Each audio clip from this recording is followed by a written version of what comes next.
because you said you'd get dropped in for what's called a project. But these projects could be, just based on what you were telling me in the car, I'm using broad examples here. Sure. But they could be everything from being dropped into a random city somewhere where you're in plain clothes and you just go murk a guy or something. Or it could be in an actual combat zone where you're wearing fatigues and everything, and like now it's more what you're describing. How long before you experience like the combat zone project? So my first deployment was to Iraq. And the first time, this is actually kind of funny, the first time that I actually pulled the trigger shooting at somebody was at a hotel that we were staying at. And our hotel got attacked in the middle of the night by a bunch of douchebags that showed up outside, shot RPGs at the hotel. And nice. like woke up everybody. And I ran up on the roof with a bunch of other dudes. And they were across the street in an abandoned building, and you could see their muzzle flashes. And it was like whack-a-mole. Had you been asleep when they started attacking? Oh, dude, I was dead asleep. Okay. Oh, yeah, that's a shitty way to wake up, man. I'll bet. Like, you go in an instant adrenaline dump.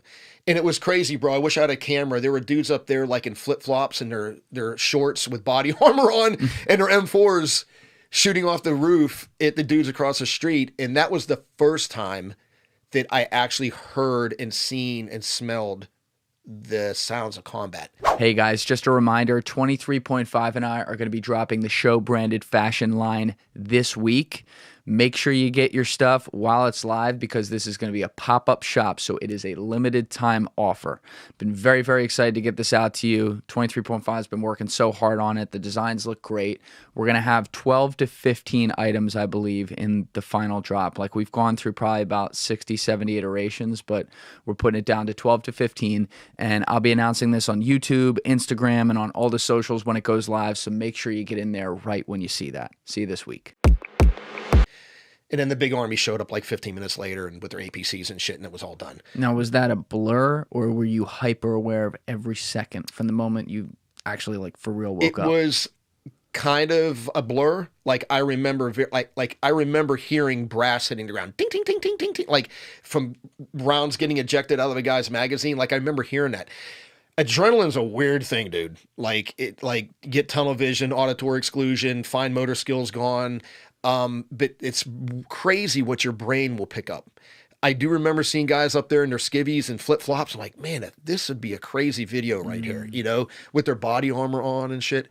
But it's the smells, like the sense of smell supposedly is the strongest sense that brings back memories. So, and I've got a story about that. A helicopter crash killed one of my best friends, and the smell of gasoline. After that, like even to this day, when I pump gas, I instantly go right back to the helicopter crash because there was gas all over the place after it crashed. So were you scared at all? Yeah, fuck yeah. Yeah, dude, I ain't gonna lie to you. I think anybody who says, oh, I was never scared. Well, dude, now you're one of those people. Okay. And I'm going to say it right now, on your podcast. Fear is a good thing. Okay. Fear is a gift. It's a good thing. People, they're like, oh, I was never afraid, or, oh, dude, that's not normal. Okay. We're human beings. Nobody wants to get shot. Nobody wants to get hurt. Nobody wants to get killed. Okay. It's how do you manage that fear? Yes. That's the difference. Yeah, I was scared, but it's how you manage it. And I'll tell you what really, really helps is being around other guys that are as calm. They're ordering a pizza. Yeah. And when they're calm, it kind of calms you down, and I worked with those kind of guys, and it was so humbling. Like it really was. It was so humbling.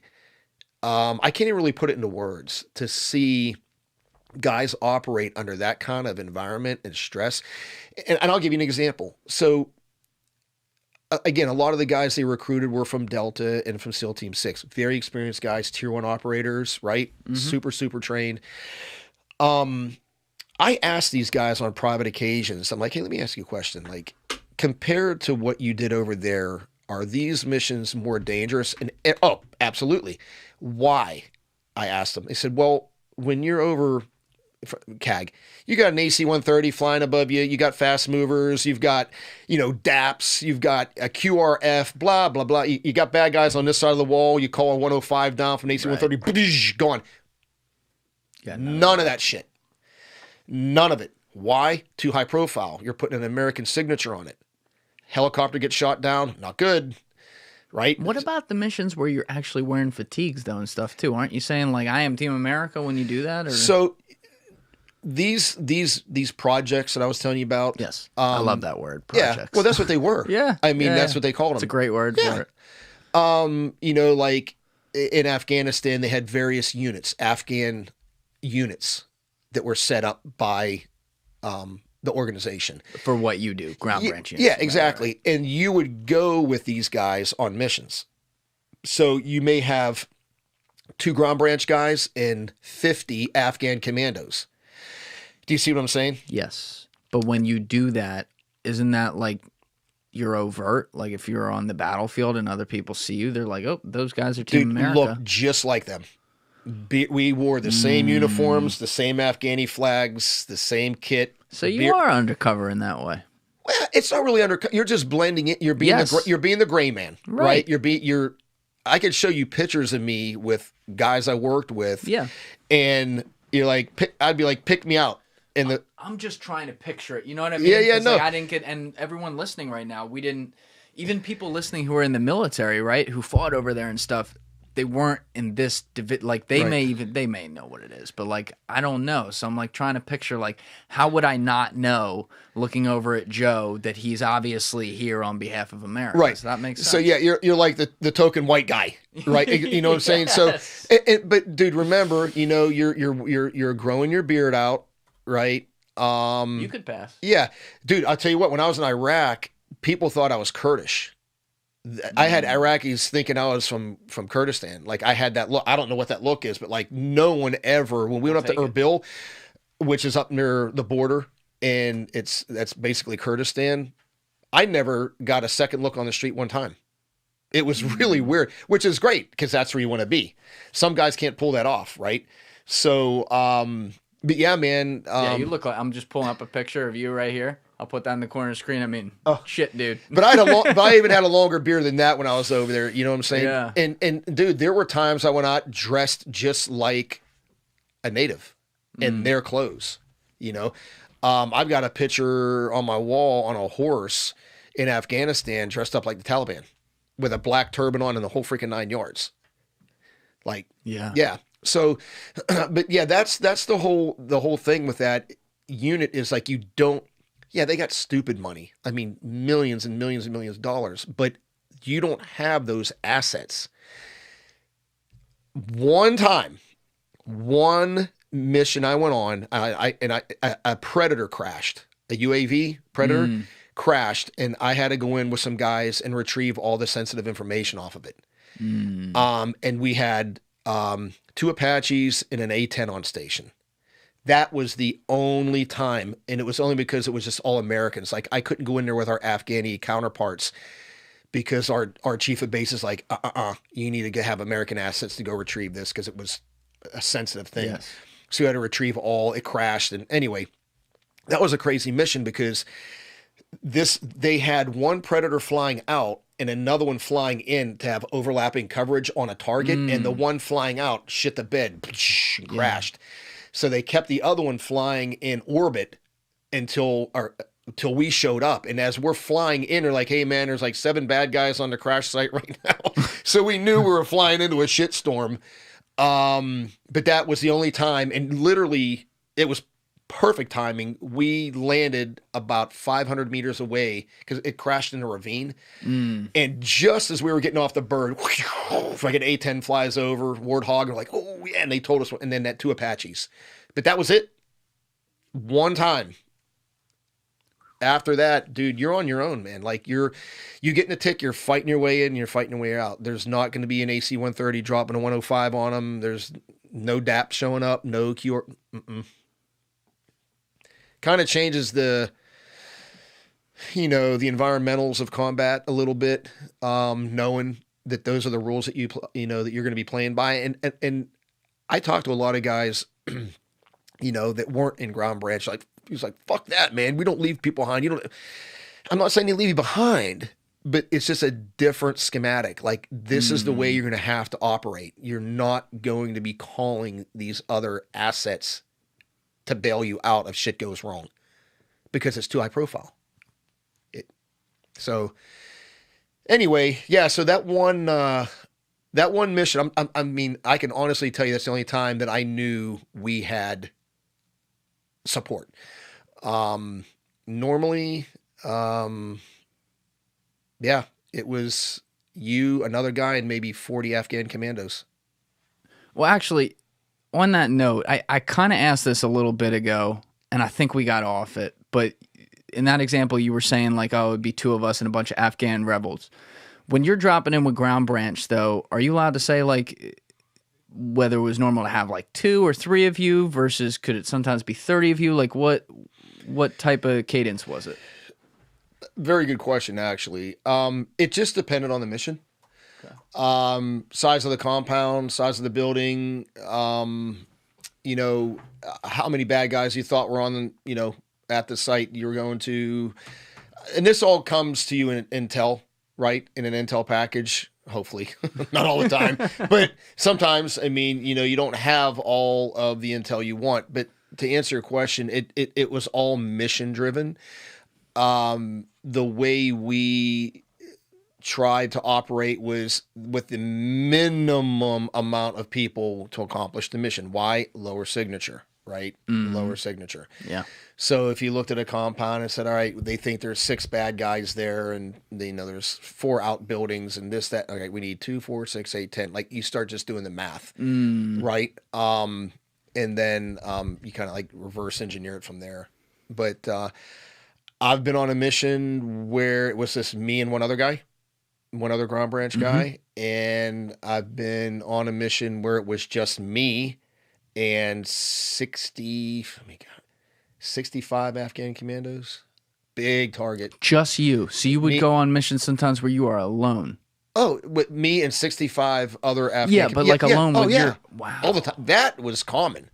Wow. Yeah, dude. That was common. They really are giving you autonomy. Holy shit. Yeah. Oh, yeah. That's what I'm saying. And that's where it's so important that these projects that they recruited the right guys too, from regardless of what country. You had to make sure, and I will tell you, the Afghan counterparts that we worked with, one of the what's the word I want to use? One of the requirements was that either their mother, father, brother, or sister were killed by the Taliban or Al Qaeda. Because they wanted that vengeance. And dude, let me tell you something. The Afghans are kind of like the Hatfield McCoys. A lot of people don't know this shit, but like if somebody kills somebody in your family, dude, 20 years later, if somebody gets the opportunity, they're going to dunce you. Yeah. That's just their culture, right? They're not the only culture like that too. Exactly. Yeah. So you use that to your advantage. I respect that. Right. Yeah, for sure. So that was one of the things that we, when those projects are set up, those are kind of like the your left and right limit, like they need to be this, and this. And, this is really important because that's a loyalty thing. You can pay these guys and they were paid well. But money only goes so far. Once you get down to like, I want payback. And a lot of these guys, well, I would say maybe. So you guys went for faith, but in them you wanted vengeance.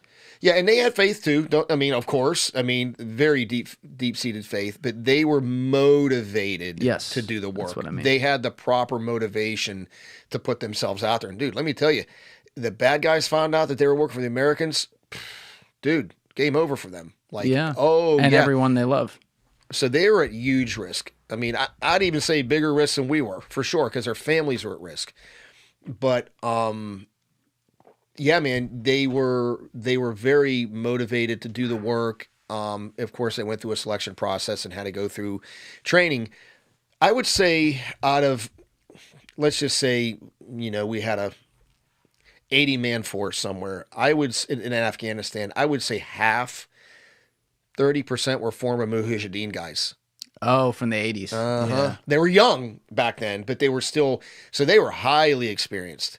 Oh, yeah. We would actually be on patrols and stuff. Like, oh, yes, Mr. Joe, this is where we ambushed a Russian. I'm like, get the fuck out of here, man. Like, I'm like picking up rocks and shit. Like, I'm bringing this shit home. Like, you know what I mean? Like, this is cool. But no, for real, man. Like, they would show us like where they used to ambush Russian convoys and all kinds of stuff. So these are some badass dudes, man. Like, they were legit. They were legit. They were very good at what they did. You just have to understand their culture. There's, when it's time for them to pray, you have to understand, and that's all the winning of hearts and minds. They have to respect you too. Because remember, Yes. man, if they're putting their life on the line for you, they better like you. Better You be worth it. Yeah. So that was a biggie. Like you had to, again, right guy for the right job, right? You can't go in there like Johnny Homewrecker, and freaking upset an apple cart. Those people that rotated through these projects and these programs, they had to have the right mindset. When you went in there, you had to know how to, work with foreign nationals. You had to understand their culture. You had to understand how they think, and, what motivates them, what upsets them. Like there was a lot to it besides this. I mean, dude, I can teach anybody to do this. I can teach a monkey how to shoot a gun. Yeah. It's everything that leads up to that last 2 seconds that actually makes that's nothing. Anything high stakes in the world, it's all between the ears. 100%. The rest of it, that's 80, 90% of it. The rest of it, if you're physically able, depending on what it is, it could be taught. 100%. For sure. Yes, sir. Yeah, and people don't understand it. They think it's all bang, bang, shoot them up.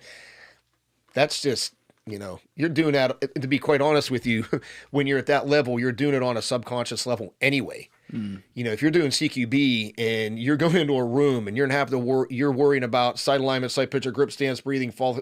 Yep. You can't process the freaking room. It needs to be on a subconscious level, and that's why you shoot a lot, and so it becomes, I hate the word muscle memory because your muscles don't have memory. It's all the neural pathways in your mind, and that's a whole nother thing. But that's how deep diving they get into this stuff. They make you understand, look, it's not muscle memory. It's the neural pathways. I know when my gun's right here, boom, that center mass, like I know it's a shot that I can take. So that just takes reps, a lot of reps, good reps, proper reps, not doing it half-assed, doing it correctly. Yeah. So, it's for that years of training, though, by the way. You were just training for so many goddamn years. It's where it comes in, man. Yeah. And you know what's so fun? What's funny, dude, is I can honestly say there were things that I wasn't doing exactly correct when it came to shooting, especially pistol shooting. That's what actually separates the rock stars from the groupies in special operations, if you want to know. Like, everybody can shoot a carbine, but a pistol is unforgiving. It's unforgiving. Any little mistake, it's going to show up on the target. But you know what I mean? So you got to get everything right. They make it look so stupidly easy in movies. It's such a joke. Yeah. I mean, it's not. I mean, it gets to a point where, it becomes easy. But I trained with Jerry Barnhart, who back in the day was like a 10-time IPSC world champion pistol shooter. And I went to one of his courses. And when I was with Ground Branch, and he said to us, once you get to a certain level, obviously like his level or, a high level of proficiency, every day you don't shoot, you lose 3% of your ability. 3%. That's a lot. Yeah, I didn't think it was until you think about it. A month, you're out. That's right. Well, technically, no, my math is off. But like, I mean, you're fucking. You can still shoot, obviously, but you're not at that razor's edge. You don't have that sub 1 second draw, right?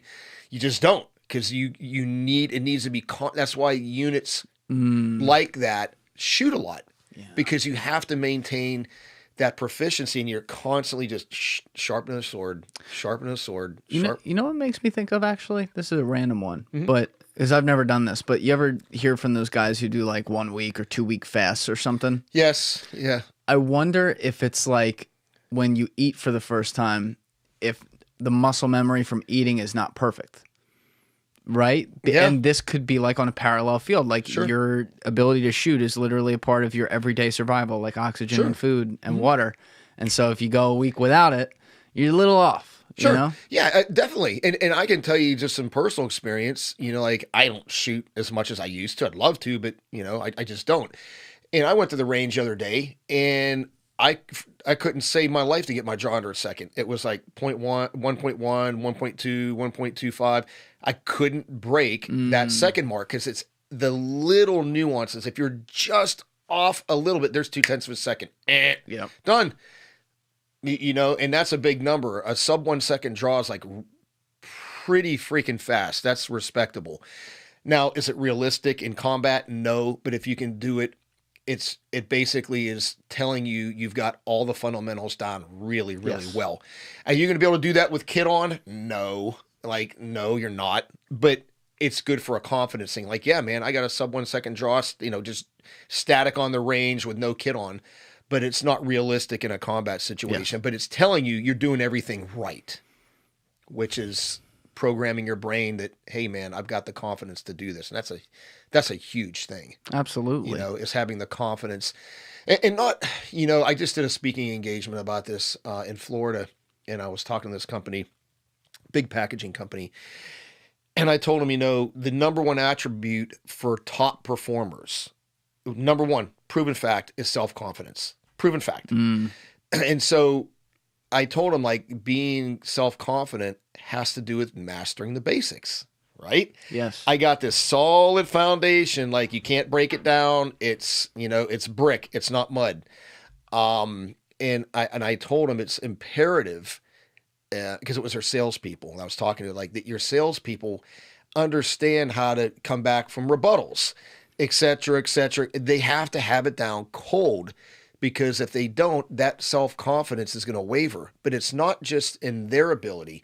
Like where I came from, you had to have confidence in yourself, confidence in your teammates, confidence in your equipment, confidence in your leadership, confidence on the intel you're getting. I mean, on and on and on and on, right? So if one of those tenets is kind of like, oh man, I don't know about so-and-so, man, like that creates doubt.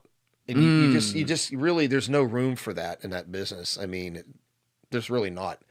And the power of the mind in anything. Oh, yeah. The older I get, the more I understand that. I'm like, some of those people that were talking to me, they were spot on. I didn't think about that shit when I was 20, but you let one idea even build into a second, it's like planting a root of a weed, and you got to get deeper and deeper the more it grows. Dude, one of the things that's so funny when I teach shooting is I talk about some really in the weeds psychological stuff that people have never heard of, like the RAS. Have you ever heard of that? The RAS, No. The reticular activating system. And basically what it is, it's a part of your brain that acts as a filter.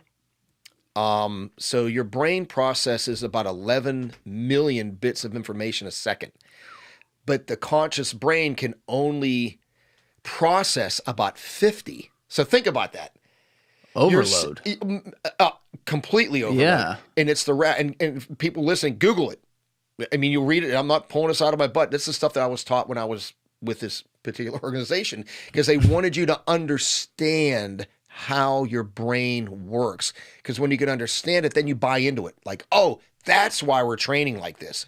I get it. Not like, well, Julian told me to do this, so I'm just going to do it. No, that don't work. You have to buy into it and understand how your mind works. And the RAS is one of them. The other thing was proprioception.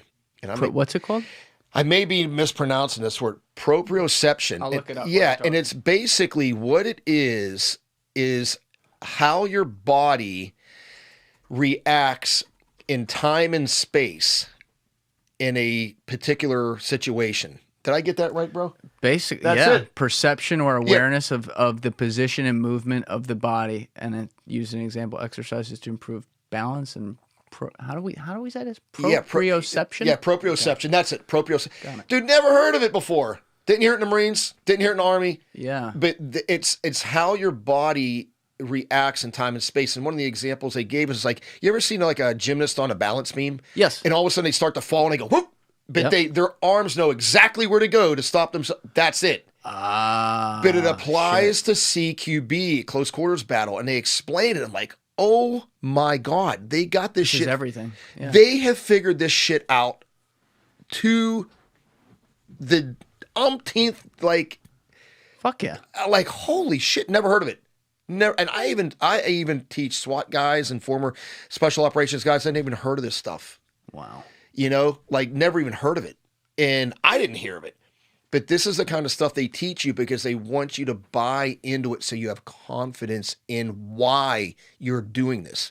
They even said, like, look, if we told you you're going to bust through that door, there's a dude in here with a gun for real,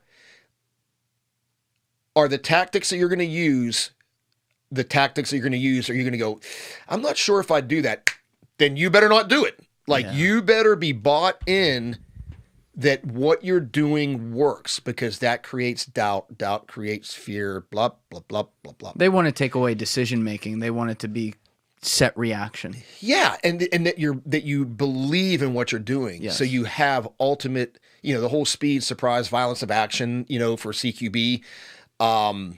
That's part of the violence of action. It's like, I'm better trained than you. I've got better tactics than you. I'm stronger than you. I have better, it's a psychological thing. Speed and surprise speak for themselves, but violence of action is really a mindset. In your time, I'm curious, in your time spent with case officers out in the field over the years, did you guys ever compare notes on what your training looked like? No. You didn't? No. I'd be very curious about that, just because I'm sure you guys had a lot more special forces type shit that was integrated into yours, but a lot of the psychological stuff they're putting you through, I wonder how similar it is. The only thing on that note that I know that my training overlapped theirs, and this was a fluke, to be quite honest with you, during the operator's course, you do a piece of the course is surveillance and counter-surveillance training, right? Yes. But they have what's called the short course and the long course. The short course is a week on foot and week in vehicles. That's what you're supposed to go to. What do you mean a week on foot? So you do a week walking, just walking around, in doing random surveillance. places. Yes, doing surveillance and counter-surveillance. Then you get in vehicles and do it, which in vehicles is much harder. Right. So you're out, they take you out into a real field to do that. Oh, obviously. yeah, you're out in the city. You're in the city doing it for real. Oh, yeah, this is all true training, dude. Yeah. You're out amongst people. You can't do that on a base and on a farm. No, you can't notionalize that shit, no. dude. You got to go out there and do it, because there are elements and environmentals that play into shit that you're like, God, I never even thought about that. Absolutely. But I ended up going to the long course, which was 2 weeks on foot and 2 weeks in vehicles. And that's what the case officers go to. I just got lucky. I don't even know how that happened, but I got to go to it. So that was the only training that I know overlapped with them. But just understand, the job of a case officer is extremely difficult, and it takes a lot of skill and tradecraft and stuff like that, which we got into a bit, but it's a different mission. Their job and what I did. Oh, yes. It's two different things. Of course. Now, I will tell you, our chiefs of base, good dudes. I've worked with a few that were kind of hard to handle, kind of like old, Cold War type guys. But we actually had a few guys that wanted to go on missions with us, and, couldn't say you ain't freaking going, but we're like, sir, can't afford to get you, starched. This is not a good idea. But they wanted, and I love those guys because they wanted to actually see what goes on.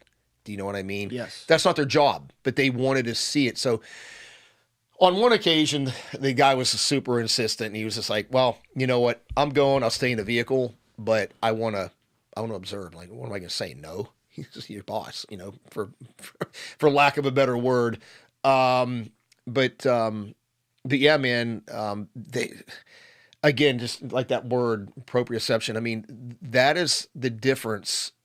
When people are listening, they just take you to a different level of understanding. And when you can understand what you're doing, you can apply that to your training and go, now I know why I don't do anything that has to do with fine motor skills, because you lose all your fine motor skills under stress.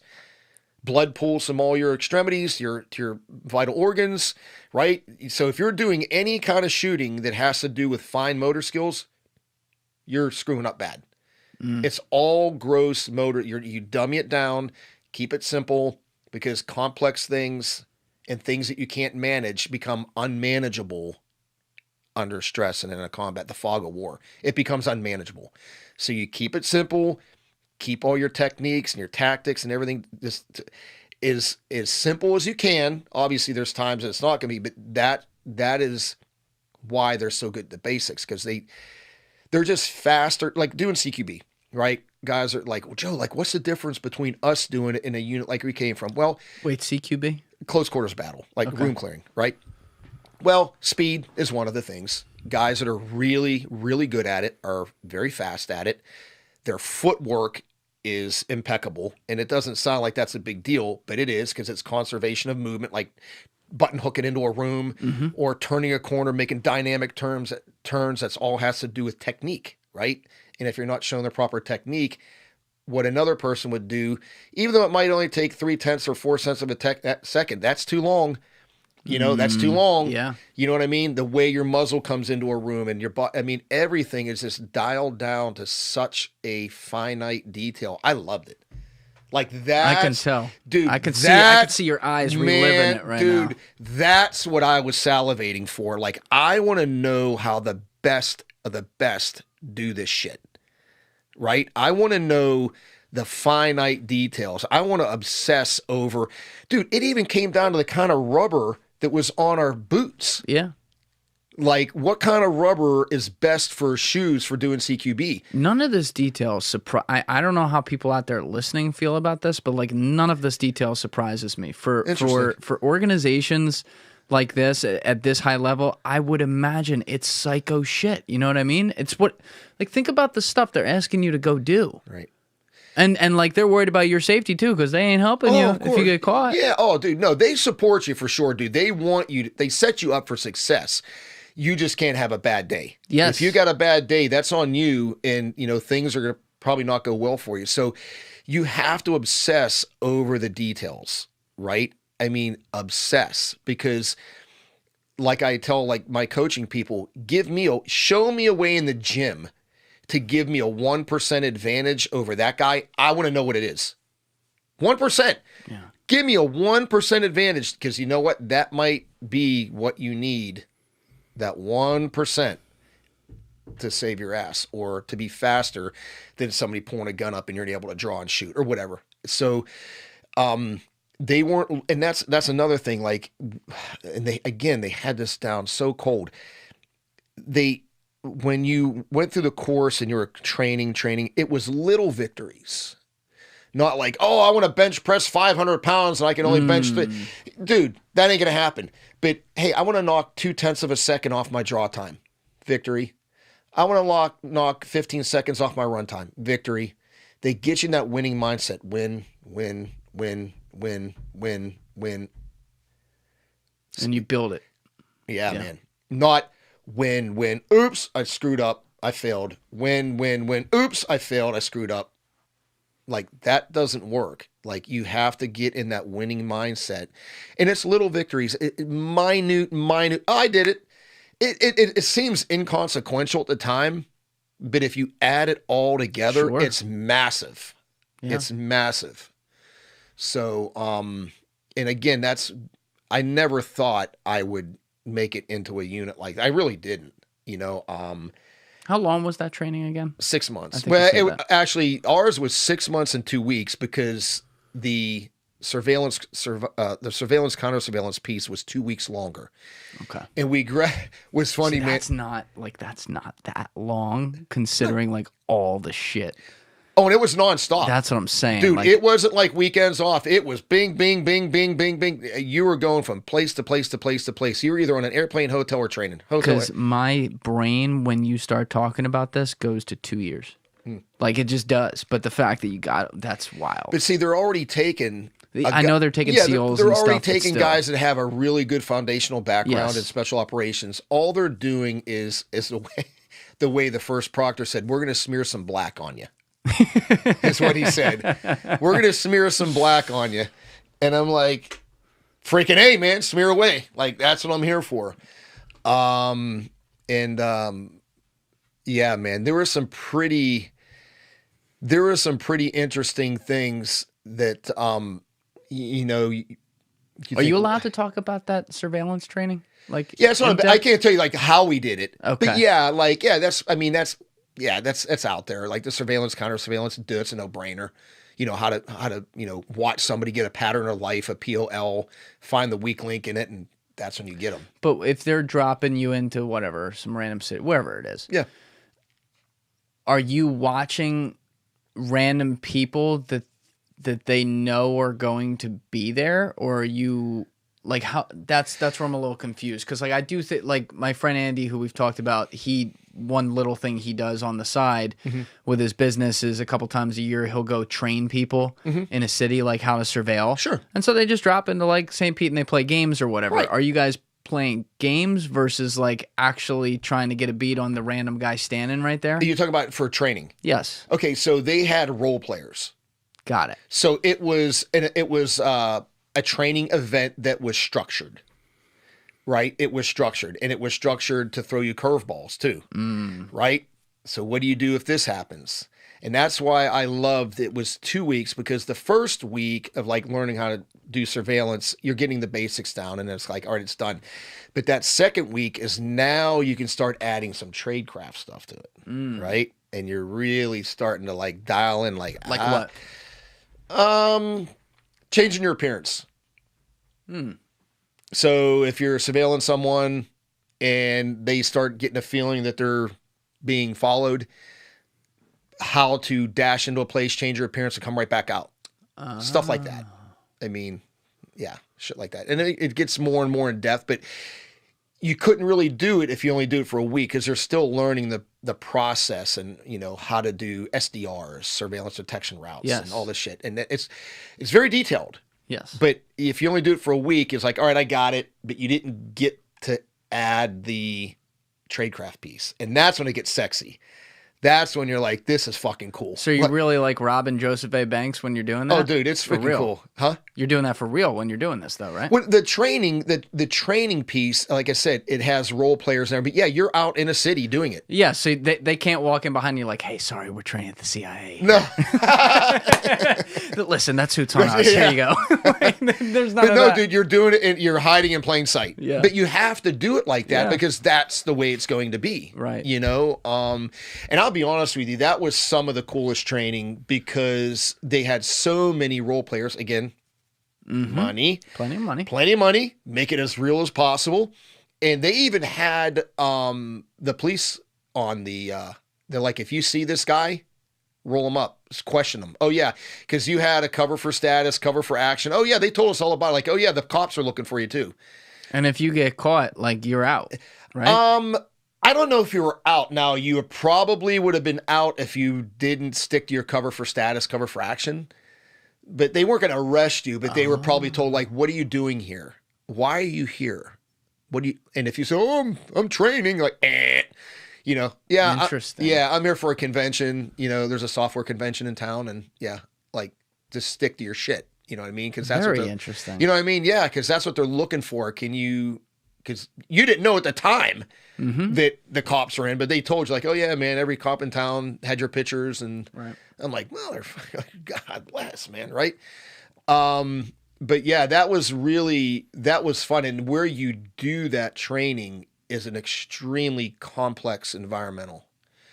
Well, you do it in Washington, D.C. Oh, they would do it every time? That's where I did my surveillance piece, and it's counter surveillance. And if you ever been to I'm almost surprised at that they do it right there. But no, dude, if you think about it, because you've got buses and taxis and the tram, and you have Georgetown, and everything's like right there, the mall area with thousands of people, like when you're walking through. I know, but why not do New York? Why not do Miami? I don't know. They may, but that's where I did mine. And I tell you, it was very challenging. It was very, very challenging. And that's good because they want to put you in a situation where it's not easy, you know, because let me tell you something, dude, it's easy to lose somebody. And there's different ways to do surveillance. There's discreet to lose, discreet not to lose. Yep. Depending on who the target is and the mission. But like, it's very easy, especially in vehicles, to lose somebody. Would you be working on and off like yourself on the street, and then also where it's you guys in teams? Like, how would it go? Yeah, so you start, and again, one thing I do want to say is that is not the job of a ground branch guy. Yeah. Like, they've got real, no bullshit teams. That's all they do, and they're so good. Yes. You would never know you're being, never. Right. Never. Even if you were trained, you'd never know you're being followed. They just wanted to round you out so you understand. Like, they wanted to give you tools, right, to put in your tactical toolbox, just in case you ever had to do it. But you would start out understanding, like, surveillance detection routes, and you worked in 3-man teams. That was a surveillance team. 3 guys. You wearing a mic in your ear? Yes, you got to have comms, man. Yep. Very discreet comms. Yeah, you can't do that without comms. You can try, but it ain't gonna happen. Did you get I mean, because I'm thinking of the years you're doing this, you were called about this, right, pre 9/11. So you're doing this in the 2000-ish area. Like, yep.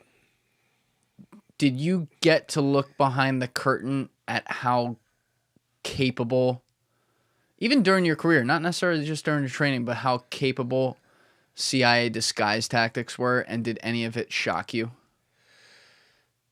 I never like put on like fake noses and all like stuff you're talking about. Sure. But Could be growing anything. beards and darkening your beard and maybe your skin and wearing clothes of the locals, yes, but that's about as far as it went.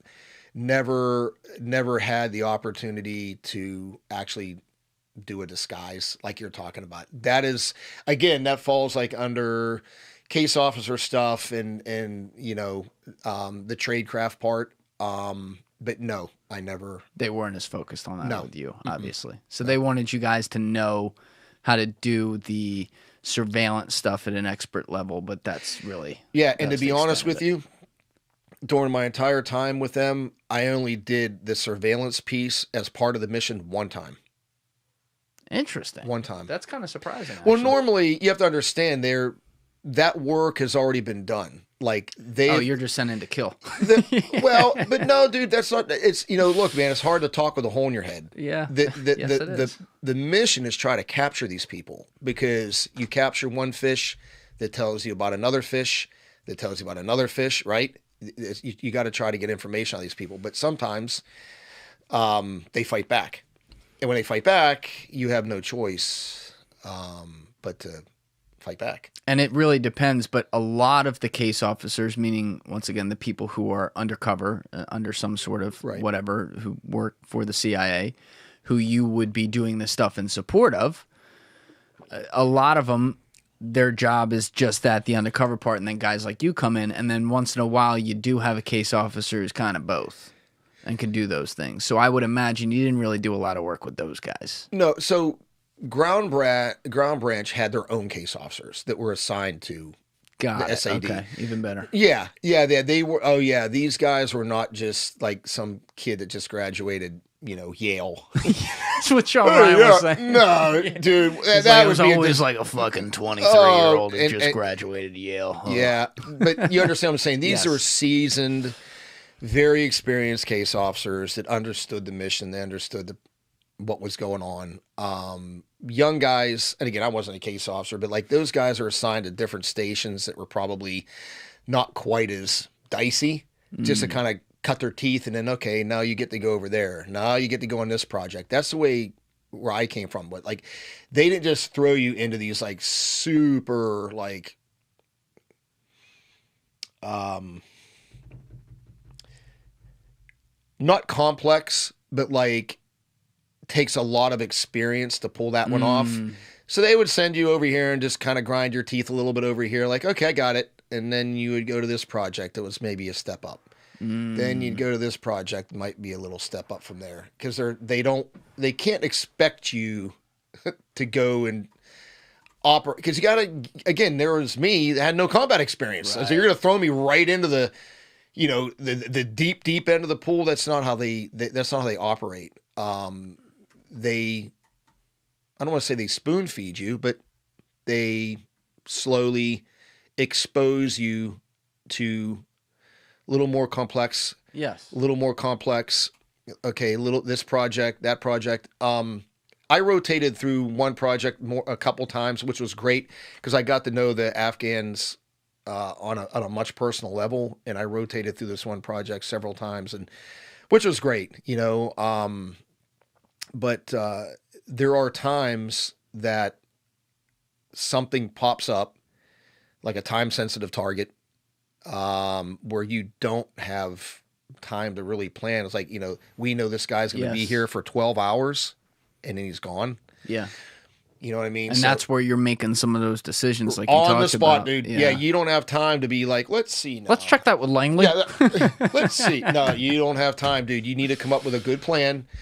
And now, that old saying, I'd rather have a good plan now than a perfect plan later, right? That was it. Like, make sure you're abiding by all the, the tenets, for how you're going to protect your force if things are wrong. It goes on and on and on because, again, you don't have that support.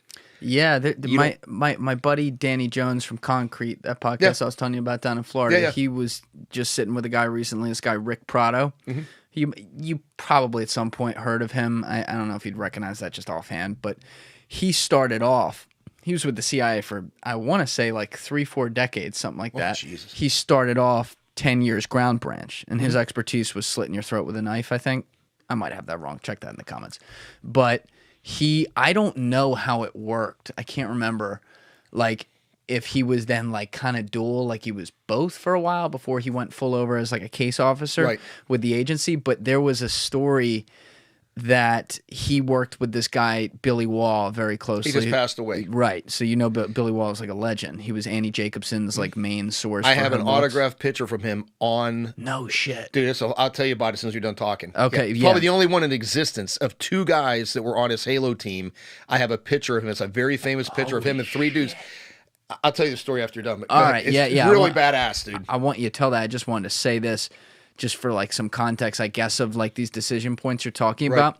But apparently there was some story, I want to say Rick was working with him on this, but don't quote me on that, where Billy Waugh, as like, he was old at this point, he was like 65 years old or some shit, was posing as, I don't remember if it was like some photographer or something on the ground in one of the East African countries in the 90s, and he had a direct shot at bin Laden, and he couldn't take it. Yeah. So it wasn't it because I guess he wasn't ground branch at that point, but he was still doing shit like Billy Waugh was still doing shit like this. Yeah. But there's an example, like he had a quick, maybe it was 2 hours where he was going to have a shot at bin Laden. He was gone. Could have taken him, and he didn't. Whereas you guys, like purely when you're doing this, it sounds like you're like, all right, let's go.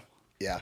Time-sensitive targets are exactly what they are. We got intel that so-and-so is at this location, and he's going to be there for 12 hours. Yeah. You need to get there and get back with him or his body. So how do you know? How'd you get the Billy Waugh thing? So, dude, this is no bullshit. You can't even make this up. Like, I knew who that man was. He's like a legend in special operations. Mac V. Sog. Yeah. First combat Halo jump into Vietnam or Laos, Cambodia, where the hell he jumped into. I could have killed him with a pencil easily, but pencil's not going to do the fucking job. If I had to kill bin Laden with a pencil, I would have driven it right through his eyes. Anyway, I was in a hotel in Afghanistan. I can't say the name of it, but it was an agency hotel. So when you like come in country and come out of country, that's where you stay. Meaning like they didn't own it. No. They just rented it or they bought it, whatever. But it was just agency people. Yeah, dude. Like, doesn't that stand out like a sore thumb? No, you wouldn't have known if you saw it, dude. And it was all surrounded by Jersey walls and shit. Like you couldn't have drove a tank in there. It was. That's interesting. Yeah. Okay. So it's where you rotated through and in and out of when you came into the country and when you came out of country. So inside of this hotel, for lack of a better word, was a bar. Dude, it was the coolest freaking thing I've ever seen. Floor to ceiling, and on the ceiling, it was nothing but memorabilia. Quotes from people, shit hanging on the wall, pictures everywhere. And the sad thing is, you couldn't bring a camera in there. Like, obviously, you're not taking click, right? Check that shit out. Click. So I don't even have a picture of the place. But anyway, what was crazy is I was sitting at the bar, and I looked over. And I went, holy shit, that's Billy Waugh. And I looked again, and he was sitting there talking with this other gentleman. How old is he at this point? 60s, I would say, probably. Okay. Yeah. I'd say in his 60s. It's got to be like late 90s at earliest, because you're already ground branch at this point. He was, I think he'd passed away, he was 90 or something. Yeah, he was like 90-something. But dude, this guy was a stud. This guy was a stud. So I look over at him, and I'm like... And dude, it was, I've never been starstruck by anybody, but it was just intimidating guy. Like Yeah. he's a freaking legend. So anyway, I looked over at him and I said, I'm just gonna say hi. So I walked over and said, "Hey, Mr. Waugh, I just want to say hello." Mr. Waugh. You know, I don't know what. You're like taking the blood off a knife you used earlier. Mr. Waugh, thank you. So I said, "Hey, pleasure to meet you, sir." And he's like, "Oh," he goes, "Why don't you pull up a seat?" I'm like, "Oh shit!" So I'm sitting there, and it was him and another guy. I didn't know who the other guy was at the time, and so we're just chit chatting, asking me what I was doing there, and of course I could have an open conversation with him where we were and stuff, and I across the bar on the wall was a photo of him, and it's in all like books and shit. It's 3 dudes, black and white picture, them kitted up with all their Halo equipment on, getting ready to do the night jump into Vietnam. Very, very famous picture. Him and 2 other guys. And I said, man, I love that picture right there. I said, that's just the coolest thing. I said, what were you thinking then? Right. And he's like, oh man, he goes, where should I start? And he started telling me about, we probably knew we weren't going to hit the drops, all this shit. And I'm like, God, the balls these guys had, because they didn't have like nav packages. They had a freaking altimeter and a compass, and they were jumping into a blacked out drop zone in Vietnam. Dude, that takes elephant balls. Oh, right? Yeah. I mean, beyond courage. And so he goes, hey, grab that picture. He asked the bar, he goes, grab that picture for me. Oh no. So, dude, takes it off. He goes, give me a pen.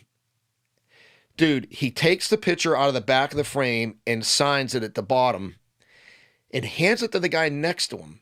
The guy next to him was the guy next to him in the picture. His name is Jesse Campbell. I bullshit you not. I think on the picture it says Turkey Man was his call sign. His name is Jesse Campbell. Dude, they both signed it, and then the pen like ran out, and he's like, give me a marker. So like one signature's in pen, one's in a marker, and at the top of the photo it says, Joe, kill all the bad guys. Oh my God. Bro, think about that. Where is this picture? It's in the original's in my safe in my house. Literally in my safe, but I have a copy of it on my wall in my home. Oh my God. Yeah, dude. It's just a testament to like how badass some dudes are. You sure that wasn't a test that they're going to see like, oh, is he going to accept this and take this home off this fucking property that's CIA dude, secret? I was floored, dude. Wow. Absolutely floored. I bet you that is the only picture in existence of 2, I think his team was Team Florida. Recon Team Florida. I may be wrong, but I think it was Recon Team Florida. 2 guys from that Halo jump with their autograph. I bet it's the only one in existence. I would almost put money on it. Recon Team Florida? I think Mac V. Sog, Recon Team Florida. And it was Billy, Jesse Campbell. I mean, a couple of guys, like one dude they never found, I think, or something. I mean, it's crazy, man. Wow. Yeah, but yeah, I think it was Recon Team Florida, because I remember him saying that to me. I'm about 90% sure. Yeah, he is such an interesting man, in addition to, as you already properly laid out, like literally the most legendary mission guy ever for the CIA. I mean, he lived a great life, died at 93, dude, but I remember that author, I don't know if you ever read her books, Annie Jacobson, in like his retirement, he was Vanished, her... Kill, wait, was it Kill? Surprise, Vanish, Kill. Yeah. It's about Ground Branch. And like, not just that, but then I think he was also a source in, I haven't read her DARPA book, but I think he was in that. Like, he just, in his retirement, like he shared so many, I guess, like gems from over the years, but it's just wild. Like when you think about like the movies and stuff, which again, they're movies, there's a reason for that. You don't think about like a guy still at like 70, like doing some shit. Let me tell you, that's rock star shit. Yes. Like to be able to operate at that level at that age, and how the guy even survived. I don't. That much 9 shit lives, and man. not be dead. Yeah. I mean, I know he'd been wounded, but like, how is that guy not dead? It's just a testament of how badass of an operator he was, dude. Like seriously, like, yeah, I'm a 1. He's about a 10. Like I'm not even close to that guy's level. Nothing wrong with that. I mean, that guy was a whole nother level. And he just, like that picture's in my home. You know, Yeah. it's on the wall, and I see it every day, and it just reminds me of the sacrifices that like extraordinary Americans have made, like for our country. It's unfathomable some of the shit that people have done. Like the stuff I've done is, I mean, I'm glad I was able to participate and do my bit, but compared to other people, it's nothing. Like Well, that's a very humble way to look at it, but I mean, obviously what you did was some of the highest level stuff. So it's I always say this, like when I meet guys like you who are extraordinary and also humble about it, but did so many years and stuff like this. Like, I'm glad it was you doing it. I'm glad you were on our side, not someone else's. But you know, it's a very, like, do you ever think about that? Like how rarefied air you have occupied? You know, some days it's weird when especially if I start talking about it with someone like yourself, and I start reliving some of the events that I've, experienced. Yeah, it's kind of like, ugh. Like it kind of hits you. Like I've even gotten an adrenaline dump before thinking about a couple things. Like a little adrenaline dump, like thinking about it, like, oh man, like, whoa, like that was, that close,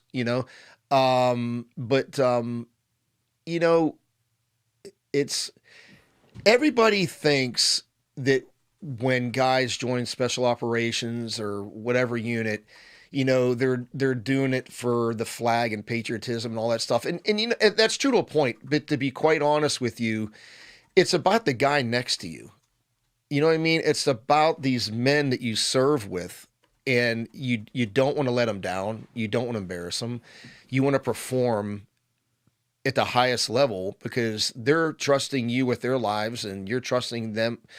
So that's what it's really about. Sure, it's the flag and the country, but when you boil it down to its, like prime components, it's about the guy that's standing right next to me. Yeah. It really is. And people go, huh, but that's what it really boils down to, because it's the respect and the humility that you have for these guys. Like I still, to this day, I look at pictures of when I was, doing that work, and I still can't wrap my head around it quite. You know what I mean? Like, yes, I still can't quite go, what? Wow.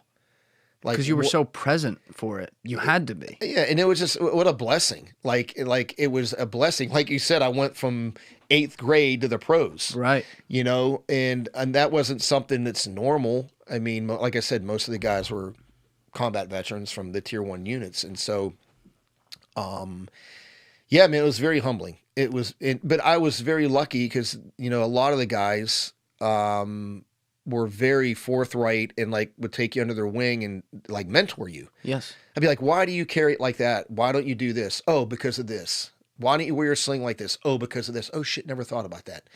Why do you have like little finite details? Like that is where you get good. You just start picking these guys' brains who's been there, done that. And I did, man. I could probably fill up an encyclopedia with like just little techniques and tactics and just little things that you would never think of until you've actually done something and going, well, that didn't work.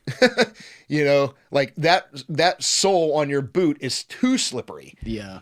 Or that one's too hard. Or you don't want soles that pick up rocks, because if you walk through like gravel and then go into one of these buildings in Iraq that's marble or tile and you have a rock on the bottom of your shoe, what happens? Zzz, your feet slide. Like, duh. Like I would have never thought about that unless you've actually done it. And it's just, dude, it's crazy. Like the detail is just, it blow your freaking mind. I would love to know, like your answer there just makes me think about this, but when you were talking about those initial tests and those initial interviews and how they knew fucking everything about you, they're pulling up your 11th grade suspension and all that, like, doesn't surprise me they found a way to find out everything, but right. I'm always interested in how they are able to determine exactly who someone is. Because the reason they took that jump of you in AAU in 8th grade to the NBA is because they knew you were LeBron James. So how did they know that? If you had never seen combat experience, and it's not like you were operating right in front of these people while you were coming up through the Marines and Army. I mean, you operate in front of people who know them for sure. Right. But like, I would love to know what it was that they're that spot on and they get it as correct as they got it with you, when it's like from the outside, you're like, A guy like me hears that and they're like, what, are they crazy? They're taking someone from basically the Marines and Army straight up to that. Holy shit. Yeah. But they know. And then you go and guess what? You're sitting here 10 years after retiring in front of me, alive and in one piece, no limbs off you, and God knows how many important things you had to do along the way. My only answer to that is, I bet that's highly classified. Oh, fuck yeah. I don't know the answer, dude, to be honest with you, but I'm sure it's, you know, it's like the standards to, you know, Delta selection, right? Yes. That shit is highly classified. They don't just tell every swinging guy out there, oh, by the way, this is a standard. Like, yes, a handful of people probably know what the standards for that selection process is. Probably the same thing there. I don't know the answer. I know they deep dive here really hard. I know there's right and wrong answers. I know there are, like when they ask you situational questions, like, what would you do in this situation? I would do this. Well, why would you do that? Why wouldn't you do this? Okay, here, I got to share this. So this is going to blow your mind, but so one of the questions I was asked, and this was in front of, you know, a board of people, and they said, Joe, we're going to send you on a mission by yourself, and you're going to meet an asset, and this asset has information that's vital to national security. Okay? And you're going to meet him one-on-one. When you meet this guy, he says he's not going to give you the information unless you perform a homosexual act on him. I knew where that was going. What would you do? All right. So swallow the nectar. So dude, I can tell you what the wrong answer is. So I can tell you what my answer was. I said, well, first off, if you briefed me like you are now, and you said that, you got the wrong guy. Find somebody else. And I said that. So the one dude looks at the other three like this. He goes, could you say that again? Gentlemen, I want you to hear this right here. That you're saying, Joe, for national security, you couldn't put aside your personal beliefs. Is that what you're saying? I can almost guarantee you if you said, well, if you put it that way. Out. Done. I said, nope, I'm not doing it. And you got the wrong fucking guy. That was exactly my answer. That's okay. And that's what they wanted to hear. Wow. You see what I mean? Yes. But he made a big deal out of it. Gentlemen, did you hear what he just said? I'm like, uh-oh.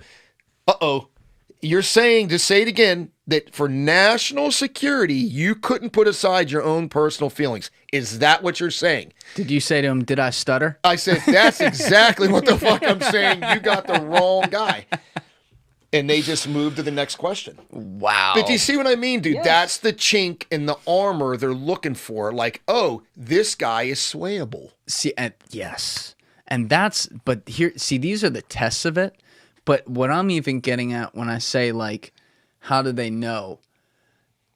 I mean, sometimes I try to treat the world and everyone else in it like they know everything, and I'm stupid. Right. Therefore, I always operate like, just assume they already know, Julian, and that keeps you honest. I think that's, sure. It can torture me sometimes, but it's a good way to live.